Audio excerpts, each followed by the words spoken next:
It is time for European policymakers to stop futzing around. Instead of waiting for the market to move and then reacting, they need to stage a preemptive strike and contain the sovereign debt crisis before it mushrooms out of control. That's the word from Antonio Garcia Pascual. He is the chief Southern European economist at Barclays and formerly a senior economist at the IMF. He's with us from London this morning. Antonio, you were in Spain last week. Tell us what you found out. Yes, hi, thanks for the invitation.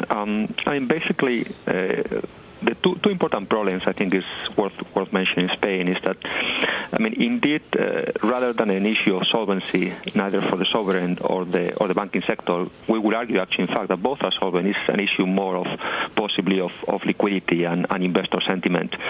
We think broadly the policies on the restructuring of the banking sector with the consolidation of the savings banks is pointing in the right direction, but probably needs to pick up a little bit more pace.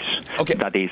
Can I just interrupt you for a moment, because you made a very important point, the distinction between solvency and liquidity. You've run the numbers, and if I'm correct, what you just said is that if you look at even the deepest losses in the Spanish banking system, the deepest potential losses, Spain would be solvent were it not for the potential problems financing its debt. That's a liquidity issue. So solvency versus liquidity, is what you're saying that we could have a solvency crisis if we have a liquidity crisis?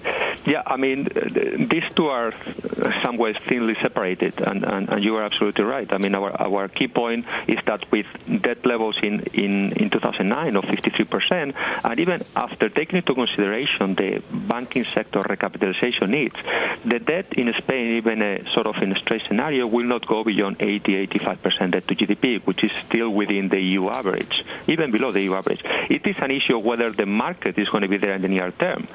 The yields have been going up, and Spain should be able to handle that. But it's the issue of whether, given the risk appetite there is in the markets, whether the markets will be there for Antonio, let me ask you this then. What is that threshold?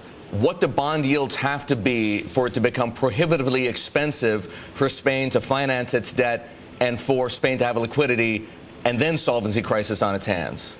Yeah, that's a good question. By our calculations,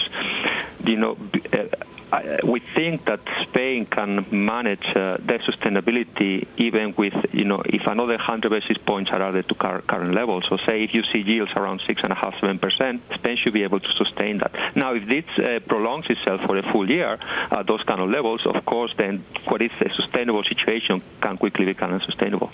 All right. An explanation for why those policymakers need to take action now. Antonio Garcia Pascual, he's the chief Southern European economist. He says Spain can tolerate higher borrowing costs, maybe even a full percentage point more, but not for long.